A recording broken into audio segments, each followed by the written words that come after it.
KBS 1라디오 신성원의 오늘 세계는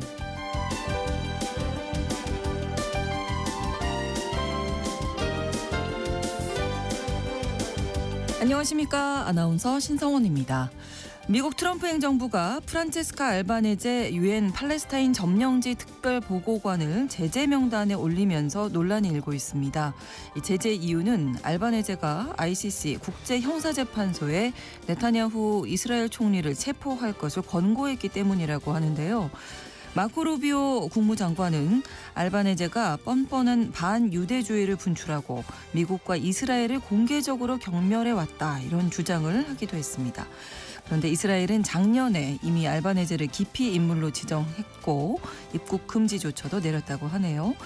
미국이 국제형사재판소와 유엔 관계자들을 연이어 제재하고 있는 이유가 무엇인지 잠시 후 글로벌 이슈에서 짚어보겠습니다.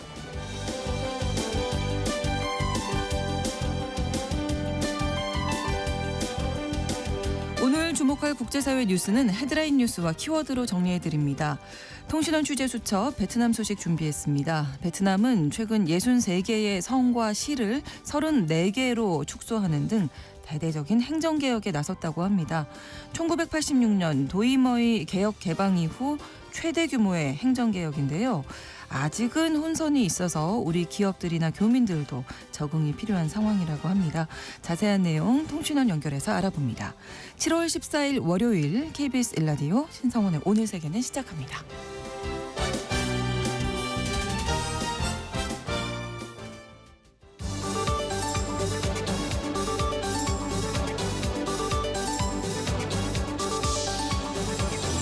오늘 세계는 헤드라인 뉴스.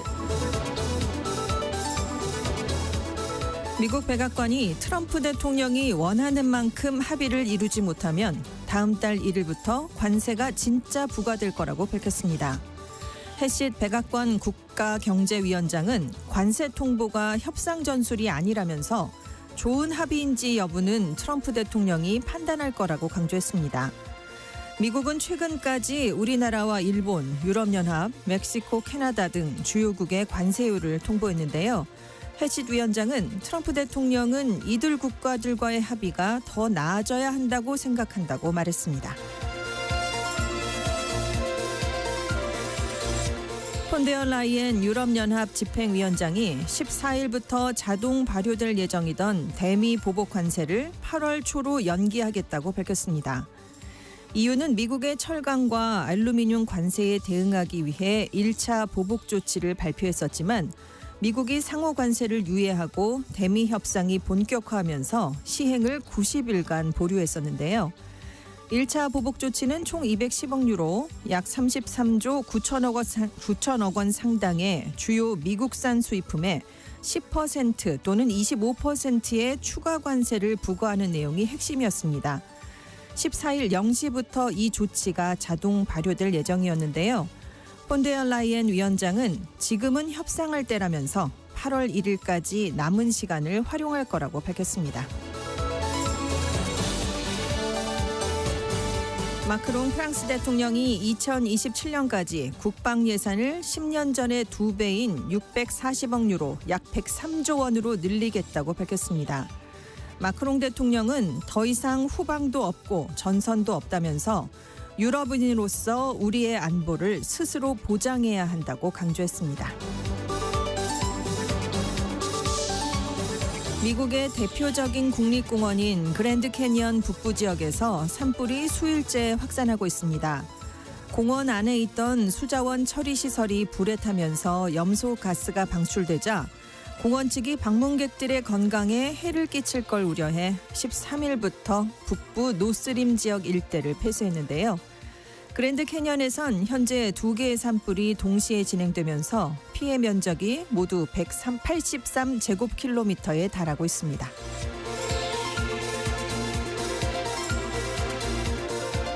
비트코인이 또다시 최고가를 경신했습니다. 미국 가상화폐 거래소 코인베이스에 따르면 미국 동부 시간으로 13일 오전 11시 22분 비트코인 한 개당 가격이 24시간 전보다 1.37% 오른 11만 9,049달러에 거래됐는데요. 비트코인 가격이 11만 9천 달러 선을 돌파한 건 이번이 처음입니다. 역대 최고가였던 11만 8,800달러 선을 이틀 만에 다시 넘어선 데 이어서 이날 가격은 11만 9,400달러대까지 올랐습니다. 미국 하원이 이번 주에 세 개의 가상화폐 법안을 다룰 예정인데요. 통과될 경우 트럼프 행정부의 암호화폐 정책이 탄력을 받을 것이란 기대감에 암호화폐 가격이 상승세를 보이고 있습니다.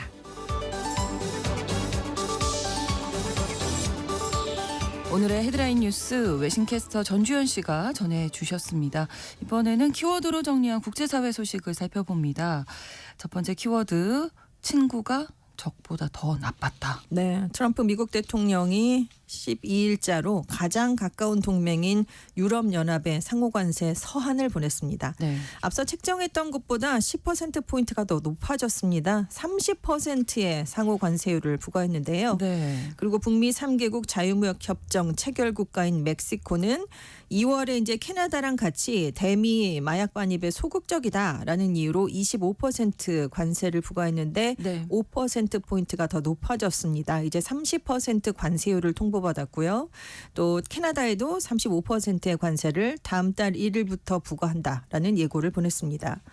근데 이유가 굉장히 최근까지 미국하고 계속 협상을 해왔거든요. 그렇죠. 그러니까 기본적 합의에 도달할 거다 이렇게 기대를 했습니다. 그런데 갑자기 관세율이 더 높아져서 지금 당혹해하고 있는 걸로 알려졌는데요. 네. 지금 자동차랑 농산물 관세가 막판 쟁점이 되고 있다고 합니다. 그래서 트럼프 대통령이 EU에 선제적으로 관세를 발표해서 압박에 나선 게 아니냐 이렇게 분석이 되고 있고요. 멕시코 펜타닐과 관련해서 이제 관세율이 높아진 건데 다만 통보서한에 이 문제를 해결하면 관세는 조정될 수 있다 이런 내용을 담았다고 합니다. 캐나다가 기존보다 10%포인트가 더 높아졌습니다. 네. 이 35%까지 올라갔거든요. 캐나다가 디지털세 폐지를 약속하면서 합의에 가까워지는 듯 했는데 9일까지 합의에 이르지 못하니까 이렇게 서한을 보낸 것으로 지금 분석이 됩니다. 네. 7일부터 이제 트럼프 대통령이 새로운 상호 관세율 서한을 속속 보내기 시작해서 지금 12일까지 우리나라를 포함해서 24개국과 EU 총 25곳에 편지를 보냈는데요. 주요 무역 상대로 적자 폭이 큰 국가들 중에서는 별도의 협상 기간이 잡힌 중국을 빼면 협상이 비교적 잘 이루어지고 있는 대만과 인도만 아직은 서한을 받지 않았습니다. 트럼프 대통령이요 이렇게 상호 관세율을 높여놓고 며느리 라라 트럼프가 진행하는 폭스뉴스에 나갔습니다. 네. 관세를 부과받은 나라들 우리나라에 고마워하지 않았었는데 이제는 고마워한다. 다 나 때문이다 이렇게 홍보를 했고요. 그 전날에는 취재진에게 친구 즉 동맹국이 적보다 더 나빴다 이런 평가를 내렸습니다. 지금 각국은 이렇게 새로운 관세율 통보도 결국은 협상 전략용이 아니겠느냐 이렇게 평가를 하고 있는데요. 네. 왜냐하면 트럼프 대통령이 11일자로 무역협상 상대국에 대해서 계속 열심히 해라. 모두 잘 풀릴 거라고 말하고 싶다. 이렇게 얘기를 했기 때문입니다.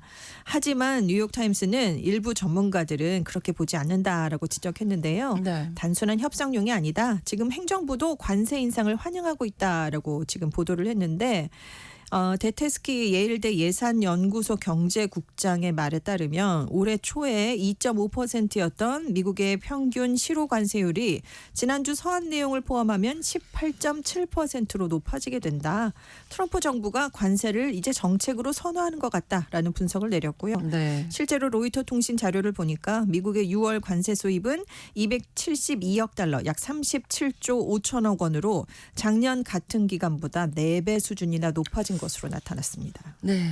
한편 이제 EU는 맞대응을 보류하겠다 뭐 이런 입장에는 의견을 모았는데 네. 지금 워낙 여러 나라가 있잖아요. 그렇습니다. 그러니까 이 의견이 조금씩 네. 갈리고 있죠. 네, 일단 뭐 대표적으로 폰데어라인 집행위원장은 네. 내달 초까지 협상을 계속하겠다, 맞대응을 일단 보류한다라는 입장을 내놨는데요. 네. 마크롱 프랑스 대통령이 대표적으로 반발하고 나섰습니다.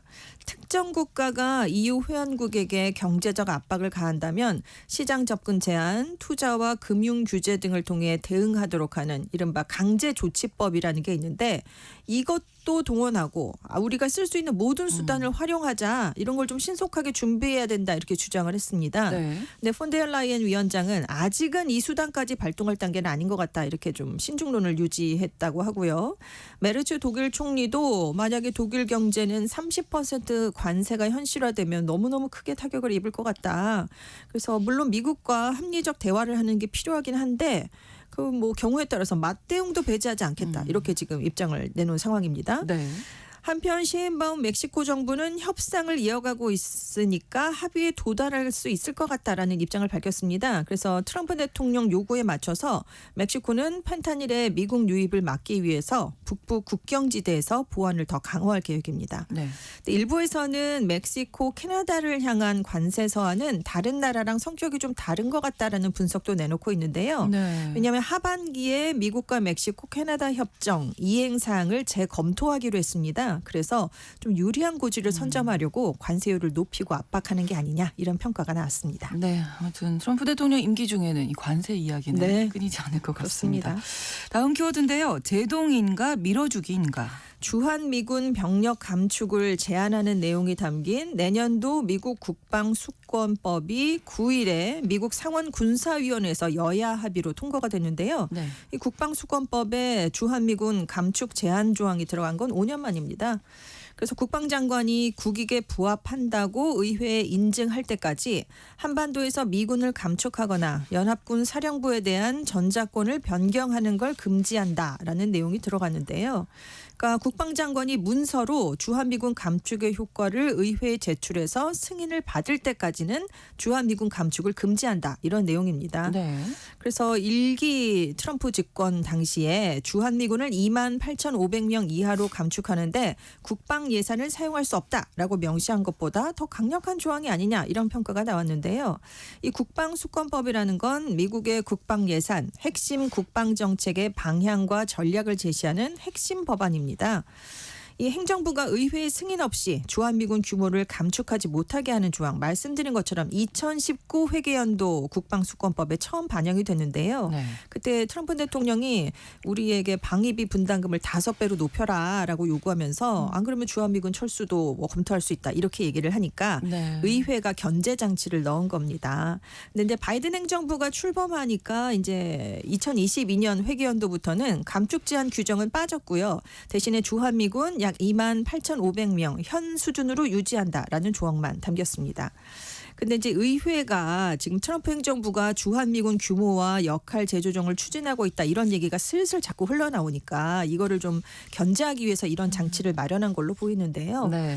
근데 반면에 지난번처럼 예산 사용 금지 같은 제어 장치가 없어진 게 아니냐. 그래서 주한미군 감축이 1기 집권 때보다 더 쉬워진 측면이 있다라는 뭐 반대쪽 의견도 있습니다. 네. 1기 때도 국방부 장관이 뭐 주한미군 감축이 미국의 국익에도 부합하고 영내 미국 동맹의 안보를 크게 약화하지 않는다 뭐 이런 걸 의회에 보증하면 가능하다라는 단서 조항이 있었기 때문인데 네. 실제로 주한미군 감축을 막는 역할을 했던 건 이렇게 국방부 장관의 보증이 아니고요. 예산 사용을 금지한 조항이었기 때문입니다. 그래서 이번에는 그 얘기가 없으니까요. 국방부 장관의 보증만으로 주한미군 감축을 허용할 수 있다 이렇게 해놓으면 오히려 의회가 감축의 길을 열어주는 효과를 가져올 수 있지 않겠느냐 이런 반론도 지금 만만치 않은 상황이거든요. 네. 아무튼 이 예산 사용 금지 조항은 바이든 행정부가 출범해서 주한미군 감축을 우려하지 않아도 되면서 빠진 건데 지금 계속 이게 유지가 된 거니까요. 이걸 효과는 좀 지켜봐야 될 것 같습니다. 네. 다음 키워드 모든 것은 드론으로 통한다. 우크라이나 전쟁이 시작된 지 지금 3년 5개월이 가까워지고 있습니다. 네. 그런데 이제 우크라이나 전쟁은 드론 전쟁이다. 이런 공식이 나오고 있거든요. 아주 다양하게 사용되고 있기 때문인데 그렇습니다. 네. 지금 우크라이나 러시아 다 1200km에 달하는 전선에 수백 대의 드론을 상시 배치해 놓고 있는 상황입니다. 네. 전선의 모든 움직임을 감지하고요. 적군과 차량을 공격하기 위해서 이렇게 드론을 놓고 있는 건데 이번 전쟁에서의 눈에 띄는 점은 불과 수백만 원대의 드론으로 수천억 원대의 전투기나 탱크를 파괴하는 새로운 국면이 조성됐다라는 점입니다. 그렇습니다. 전통적으로는 탱크나 장갑차를 앞서서 밀고 들어갔잖아요. 네, 근데 네. 이게 자폭 드론이 나오니까 이러기가 힘들어졌습니다. 대신 소규모 병력이 드론의 감시망을 피해서 기동하는 방식으로 전술이 바뀌었는데 그래서 전선이 교착되고 있다라는 겁니다. 움직임이 눈에 띄게 느려졌거든요. 다 지켜보고 있는 거죠, 지금. 네, 그러니까 소규모가 조금씩 움직여야 되니까 네. 빨리빨리 이게 뭔가 전선에서 움직임이 이루어지지 않고 굉장히 신중해지는 모습이 나타났습니다. 네.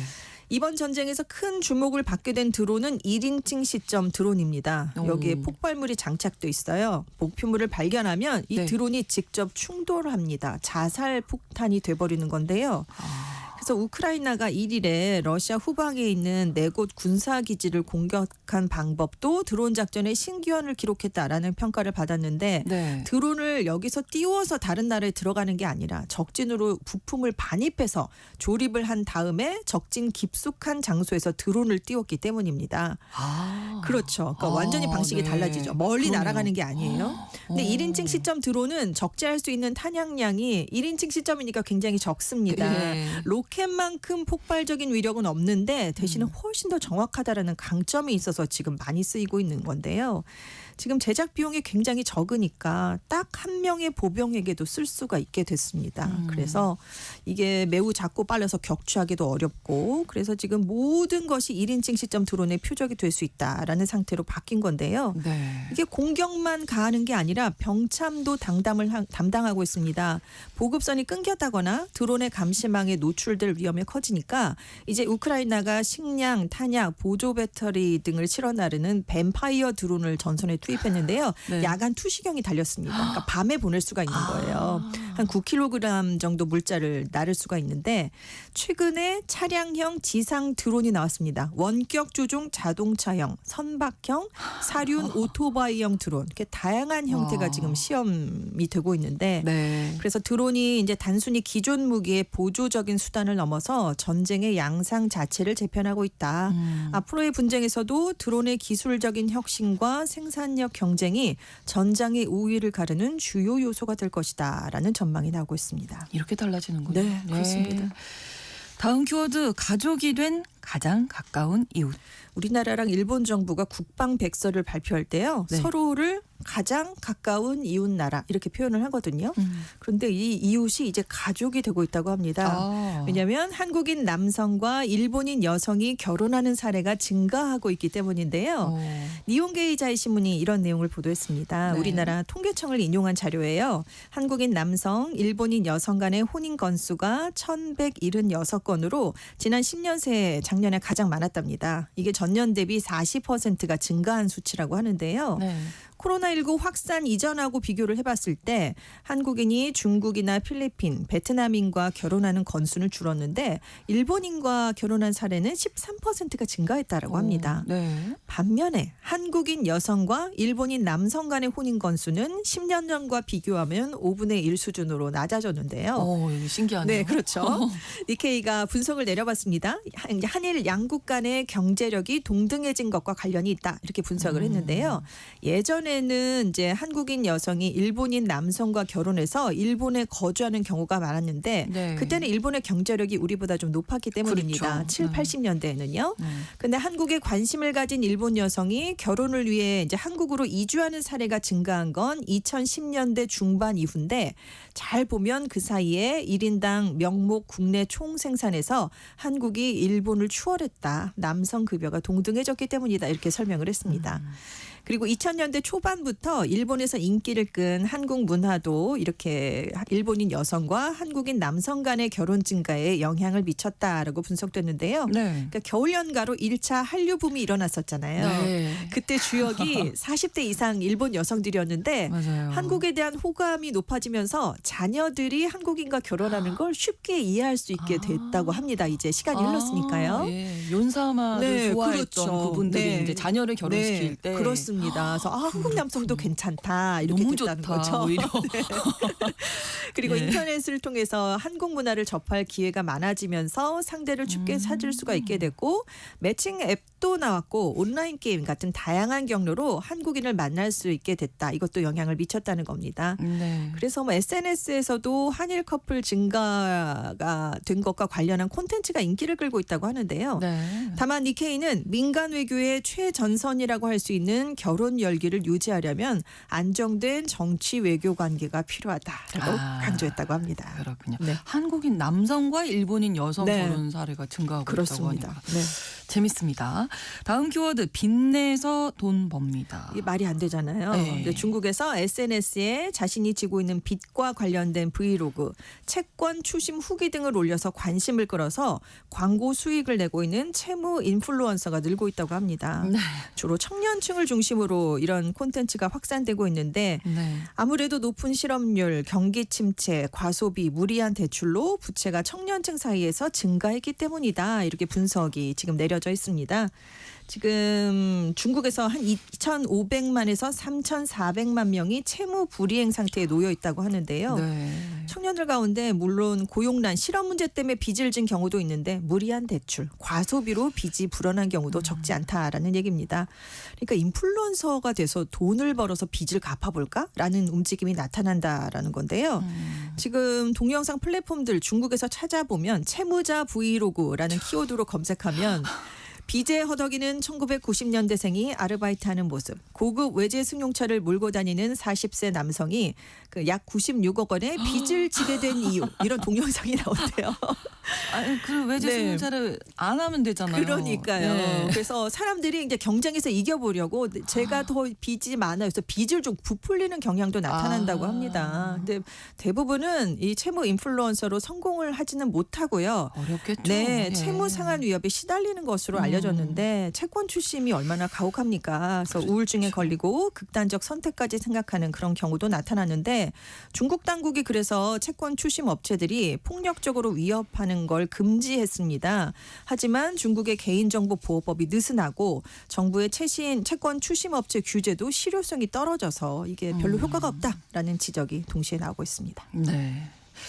자, 이렇게 헤드라인 뉴스와 키워드 외신캐스터 전주현 씨가 전해주셨습니다. 오늘도 고맙습니다. 네, 감사합니다. KBS 라디오 신성원의 오늘 세계는 1부 마무리하겠습니다. 11시 30분부터 일부 지역에서는 해당 지역 방송 보내드리겠습니다. 알파빌의 노래 Forever Young 함께 듣겠습니다.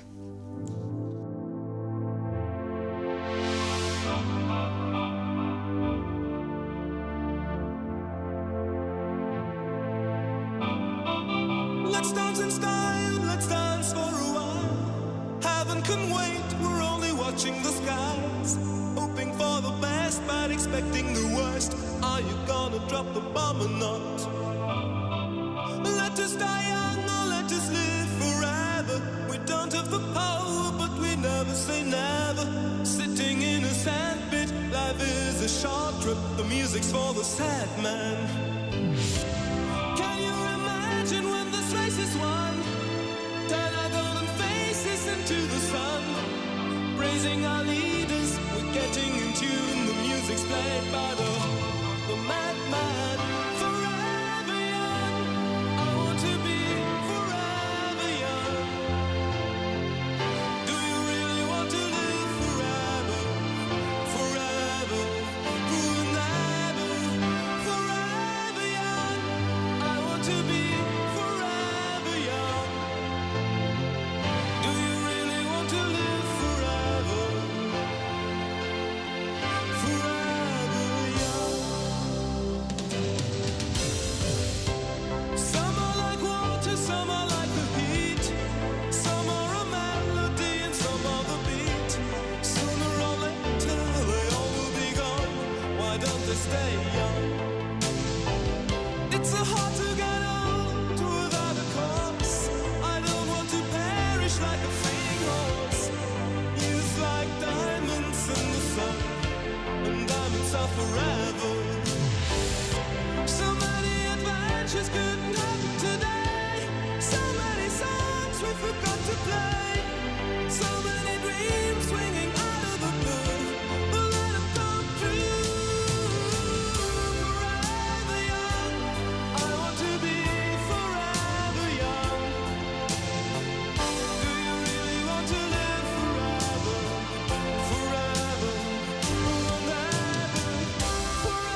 지금 시각은 11시 30분입니다.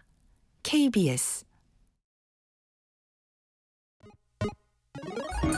Ladies and gentlemen. 국제사회의 다양한 뉴스를 한눈에 KBS 1라디오 신성원의 오늘 세계는 세계를 바로 보는 최소한의 투자입니다.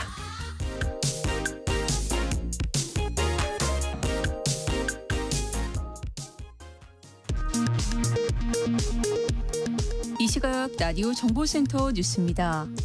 내란 특검팀이 윤 전 대통령 체포 저지 및 비아폰 삭제 의혹 등과 관련해 박종준 전 경호처장을 다시 소환하는 한편 드론 작전 사령부 등을 압수수색하면서 외환 협의 강제 수사에도 나섰습니다. 특검은 재구속된 윤 전 대통령에게 오늘 오후 2시에 출석하라고 통보한 상태입니다.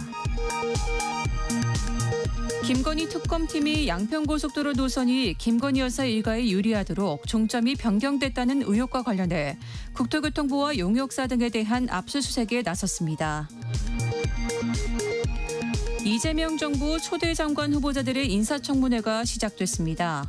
배경훈 과기부 장관 후보자 청문회는 국민의힘 의원들 노트북에 비난 피켓 문제로 논란을 빚으며 파행했습니다. 강선호 여가부 장관 후보자 청문회는 야당 의원들 노트북에 비난 문구 문제로 공방이 벌어져 한때 정회했습니다. 어제 저녁 호우특보가 내려졌던 부산에서 최고 190mm가 넘는 많은 비가 내려 공사장과 도로 침수 등 피해가 잇따랐습니다. 비 피해 신고는 89건이 접수됐고 주민 60명이 긴급 대피했습니다. 올해 상반기 정보통신기술 ICT 산업 수출은 1,151억 6천만 달러로 역대 2위를 기록했습니다. ICT 무역 수준은 442억 2천만 달러 흑자로 잠정 집계됐습니다. 6.27 대출 규제 조치 이후 서울 아파트 가운데 종전 실거래가보다 더 비싸게 매매 계약에 체결된 최고가 거래가 74%가량 감소한 것으로 나타났습니다. 지금까지 라디오 정보센터 뉴스 정한나였습니다.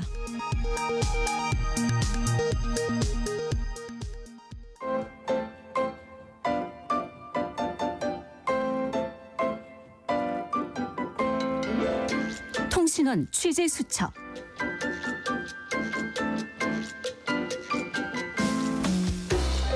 통신원 취재 수첩입니다. 오늘은 베트남 하노이로 가보겠습니다. 주영아 통신원 연결합니다. 안녕하세요. 네, 안녕하세요. 네, 최근 베트남이 아주 과감한 행정개혁을 단행했다 이런 소식이 있는데요. 자세히 전해주시죠. 네, 베트남은 1986년 베트남 개혁 개방인 도이머이 개혁 이후 40년 만에 최대 규모의 행정개혁을 시작했는데요. 7월 1일부터 시행된 행정개혁은 주요 부처 통합과 공무원 감축을 골자로 하고 있습니다. 네. 기존 63개의 성과 직할시로 구성되어 있는 베트남의 행정구역은 개편 이후 총 34개의 성과 직할시로 축소되었고 각 시나 성에 존재하던 기존의 3단계 행정체계인 광역, 중간, 기초를 2단계인 광역, 기초로 재편되었습니다. 네. 이에 따라 중간 단계에 있던 군과 현이 사라지고 시와 구 중심의 구조로 개편되었습니다. 네. 또 이 기존의 30개 중앙행정기관을 21개로 축소하는 행정 조직 개편도 단행되었습니다. 네. 이렇게 행정개혁 단행한 이유가 어떤 걸까요? 네, 베트남 정부는 이번 개편을 통해 공무원 수를 줄이고 예산 낭비를 줄이며 기존에 중복되고 비효율적인 행정구조를 단순화하여 행정 투명성을 높이는 것을 주요 목표로 내세우고 있는데요. 실제로 베트남 총리실은 행정구역 축소를 통해 더 빠르고 효율적인 정보 운영이 가능해질 것이라고 강조하기도 했습니다. 한편으로는 이번 개혁은 2026년인 내년에 있을 공산당 대회를 앞두고 권력 서열 1위인 솔럼 공산당 총비서의 권력 강화 시도로 해석하기도 하는데요. 네. 지방 자치 중심적인 기존의 행정을 중앙 집권적 행정으로 변화시키면서 중앙 권력의 입지를 확고히 하고자 한다는 배경이 있다고도 판단되고 있습니다. 네. 저희 행정 개편 시작된 지 얼마 안 돼서 사회적으로도 혼란스러울 것 같습니다. 네, 그렇습니다. 이번 개혁이 시행되면서 행정적으로 많은 혼란이 있는 것도 사실입니다. 네. 가장 먼저 행정 개편에 따라 기존의 중간 단계의 그 행정기관인 현과 군이 없어지면서 일부 주소가 사라지거나 다른 행정구역으로 편입되어 대대적인 주소지 변경이 일어났는데요. 네. 그러다 보니 주소지를 등록해야 하는 경우나 세금 계산서를 발행하는 등의 문제에 있어서 난항을 겪고 있습니다. 네, 또 행정기관도 통합되면서 여러 가지 승인이 지연되거나 규제 변경 등으로 외국인 투자자들의 불만도 높은 상황입니다. 베트남 경제의 핵심은 외국인 투자 유치와 수출 주도 산업인데 네. 행정 개편이 안착될 때까지 몇 달 동안은 업무 지연이나 마비가 일상이 될 것으로 예상돼서 외국 투자자들의 프로젝트 승인의 지연이나 불확실성이 예상되고 있긴 합니다. 네. 베트남 현지에서 지금 이 대대적인 행정 개편 관련 평가는 어떻게 나오고 있습니까? 네, 베트남 내무부에 따르면 이번 행정단위 통합을 통해 성과 시수는 기존 대비 46%로 감소하고 읍과 면단위도 약 67% 줄어들면서 약 25만 명의 공공인력을 감축하고 이를 통해 2026년부터 2030년 기간 동안 약 190조 동, 하나 약 한 1조 32억 원 정도의 예산을 절감할 수 있는 것과 동시에 행정체계 간소화 그리고 공공서비스 효율성 제고 등 전반적인 국가 운영 개선에 기여할 것이라고 밝혔습니다. 네. 이에 대해 베트남 학자와 언론들은 이번 행정개혁은 솔람 공산당 서기장이 제도적 혁명이라고 표현할 만큼 베트남 역사상 가장 광범위한 개혁 중 하나라고 말하며 이번 개혁이 단순한 구조조정이 아닌 향후 100년을 내다보는 장기적 전략이 될 거라고 평가하고 있습니다. 이 외국인에 대한 행정 절차상의 변화도 있다고요? 네, 그렇습니다. 네. 7월 1일 시행된 베트남의 대대적인 행정 개편과 동시에 같은 날부터 베트남 거주 외국인을 대상으로 레벨 2 전자 신분증 발급도 공식 시작했습니다. 이는 국가 디지털 전환 계획과 행성 간소화의 일환으로 외국인들이 다양한 온라인 서비스를 보다 쉽고 안전하게 이용할 수 있도록 하기 위한 조치입니다. 네. 이 베트남 출입국 관리국에 따르면 유효한 임시 또는 영주 거주 허가증을 가진 외국인은 누구나 신청이 가능하며 이를 통해 행정 절차의 처리 시간 단축과 서류 간소화 그리고 공공기관 직접 방문의 최소화 등의 편의가 제공된다고 밝혔습니다. 네, 우리 교민들이 또 잘 알아두셔야 될 것 같습니다. 기존의 거주 확인서를 지녀던 외국인이 전자신분증으로 교환하게 되면 뭐 어떤 좋은 점들이 좀 있을까요? 네, 이 전자신분증으로 교환하게 되면 우선 이 베트남 정부에서 제공하는 하나의 앱인 VNeID라는 앱을 통해서 은행 거래 시 본인의 인증과 주택 임대 등록이 가능해지고 베트남 정부가 제공하는 공공 서비스 접근도 가능해집니다. 네. 그리고 이 베트남에 상주하는 외국인이면 항상 가지고 다녀야 하는 신분증인 거주 확인서도 전자카드와 법적 서류가 전자로 등록되어 현지에서 신분증 확인이 용이해지고 신분증의 분실 시 이 복잡했던 절차를 거쳐야 했는데 네. 기존에 그런 절차를 거치지 않고 기존 신분증의 분실 위험도 사라지게 되었습니다. 네, 편리한 점도 있네요. 알겠습니다. 오늘 소식 잘 들었습니다. 고맙습니다. 네, 감사합니다. 베트남 하노이에서 주영아 통신원이었습니다.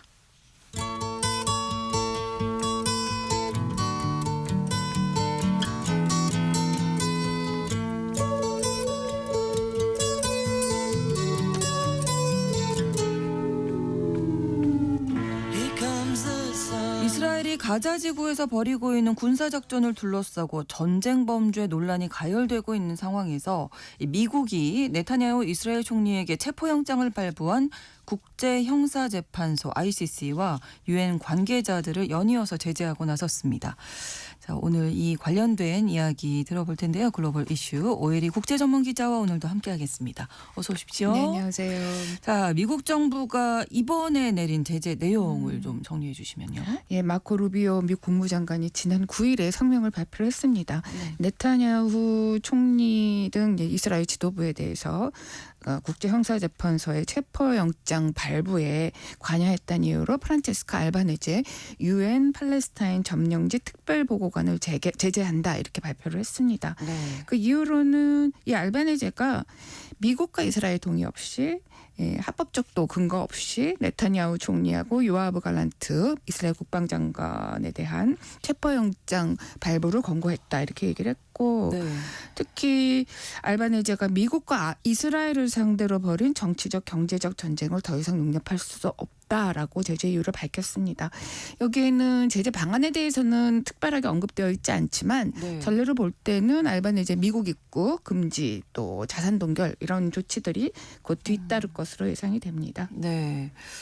자, 트럼프 대통령과 네타냐후 총리 입장에서는 알바네제 이 특별보고관 그리고 국제형사재판소가 어찌 보면 눈엣 가시 같은 그런 맞습니다. 존재였을 텐데 네. 일단 알바네제 특별보고관 어떤 인물인지 좀 설명해 주실까요? 예, 1977년생이고 네. 이탈리아 태생의 여성 법학자이자 인권 전문가입니다. 네. 뭐 피사 대학, 영국 런던 대학, 또 네덜란드 암스테르담 대학에서 법학, 인권학 또 국제난민법 이런 것들을 전공을 했습니다. 네.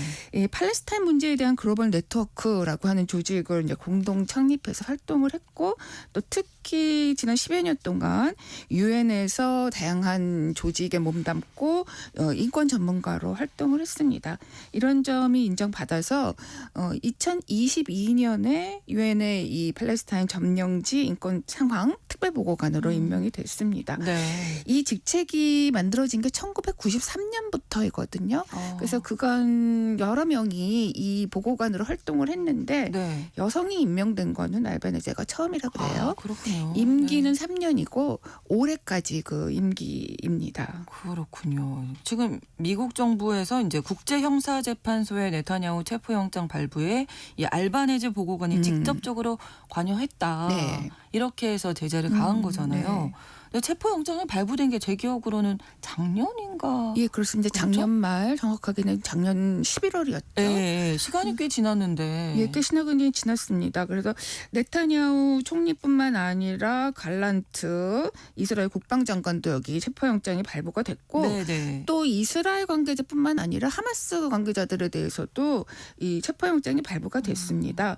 그 하마스의 무장조직 알카삼 여단이 있는데 여기 사령관 모함마드 데이프라고 하는 사람에 대한 영장도 발부를 했습니다. 네. 근데 영장이 발부된 이후에 이 데이프는 올해 초에 사망했다라고 하는 사실이 확인이 되면서 영장은 현재는 취소된 상태이죠. 네. 이 ICC의 국제형사재판소의 영장은 그동안에는 주로 뭐 아프리카, 아시아 지역에 뭐 특히 분쟁국 지도자들에게 발부된 전례가 있습니다. 네. 필리핀의 그 두테르테 전 대통령에게도 최근에 그렇죠. 발부된 적이 있어서 체포돼서 지금 재판을 기다리고 있죠. 네네. 근데 주요국으로는 러시아의 푸틴 대통령도 있고요. 그런데 이 뭐 네타냐후하고 이 갈란트 국방장관에게 특히 네타냐후 경우는 일종의 서방의 자유민주주의 국가 지도자라는 점, 특히 미국의 아주 맹방 지도자라는 그렇죠. 점 때문에 이런 사람에게 발부가 된 거는 처음 있는 일이거든요. 네. 그래서 그만큼 이제 무게감도 있고 화제도 많이 됐고 파장도 컸습니다. 네, 이유가 뭔지 궁금해요. 좀 시간이 지났는데.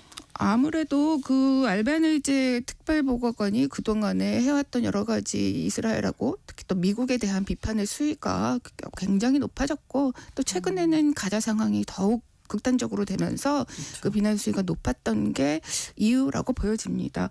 특히 지난 6월 30일에 알바네제 특별보고관이 보고서를 냈어요. 네. 보고서 제목이 점령 경제에서 집단 학살 경제까지 이런 제목입니다. 오. 좀 무시무시하죠. 그러네요.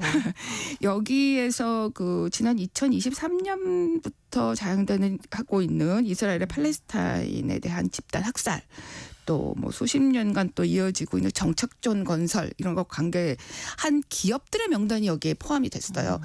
뭐 이스라엘 정부 지도부뿐만 아니라 수많은 나라의 기업들도 여기에 일주하고 있다는 거죠. 그렇군요. 문제는 여기를 보면은 미국이 최다 기업들이 포함된 걸로 지목이 되어 있습니다. 네. 우리도 너무 잘하는 기업들이에요. 구글의 알파벳, 마이크로소프트, 아마존 이런 기업들이 포함이 되어 있고 심지어 숙박 공유 업체들 있잖아요. 아, 네네. 네, 그 업체들도 여기에 여기 이 점령 경제에 일조했다 이렇게 여기 올랐습니다. 그리고 미국 기업이 전체 중에서 18개로 1위예요. 그다음에 2위는 이스라엘이고요. 아. 그런데 여기 보면은 알바네제가 뭐 이게 집단 학살이라고 하는 표현을 딱 써서 이스라엘이 이런 걸 계속하고 있는 데는 그 뒤에는 많은 기업들이 또 경제적 이익도 얻고 있다라고 지적을 했는데 아마 이것이 아마 트럼프 대통령과 그 행정부가 알바네제를 뭐 뒤늦지만 어떤 제재를 가하게 된 단초가 되지 않았나 이렇게 보여집니다. 알바네제가 그동안 팔레스타인 문제에 대해서 깊이 관여를 한 것 같은데 네, 어떤 맞습니다. 내용들이 있는지 좀 정리해 주실까요? 1993년에 이 직책이 유엔에서 만들어진 이후에 역대 보고관들이 모두 팔레스타인 문제에 대해서 아주 강력하게 비판을 해왔어요. 네. 특히 대표적인 사람으로는 미국 국적의 보고관이 있는데 리처드 파이크라고 하는 사람인데 이 사람은 특이하게도 유대계예요. 그런데 그 당시 이제 2008년부터 14년까지 활동을 했는데 네. 비난 수위가 아주 높았습니다. 특히 팔레스타인에 대한 이스라엘의 행위를 나치의 집단 잔학 행위랑 동급이다 이렇게 얘기를 했어요. 근데 알바네제도 그래서 그에 못지않게 특히 보고관이 된 이후에 계속해서 이 이스라엘에 대한 비판 수위를 높이고 있는데 네. 뭐 임명 첫 해에 한 보고서에서 이 특히 그때만 해도 전쟁 전이어서 정착촌 문제를 아주 강도 높게 비판을 했습니다. 네. 그리고 2023년 10월에 그 하마스하고 그 이스라엘 간에 이제 가자 전쟁이 시작된 이유는 이후에는 이제 전쟁의 상황이 이제 집단 학살에 또 특히 전쟁 범죄 수준으로 지금 악화되고 있다 이렇게 얘기도 했고 특히 네. 굶주림을 무기 삼고 있다 이런 지적도 했습니다. 뭐 오늘 아침에 뉴스 보니까 13일에도 가저지구에서 아이들이 지금 음식뿐만 아니라 식수도 모자라거든요. 그렇죠. 물을 받으려고 기다리고 있다가 이스라엘군이 쏜 폭탄에 맞아서 한 10여 명이 사망했다고 해요. 정말 비극적인 일이 계속 벌어지고 있는 거죠. 네. 이스라엘이 굶주림을 그래서 무기로 삼는다 이렇게 지적을 한 건데요. 이 네. 부분 좀 더 짚어주실까요? 뭐 말 그대로 굶주림을 지금 무기로 삼아서 가자의 하마스의 그 이스라엘 공격과는 아무 상관없는 가자 주민들이 고통받고 좀 죽어가고 있고 그걸 네. 지금 무기화하고 있다라고 하는 거죠.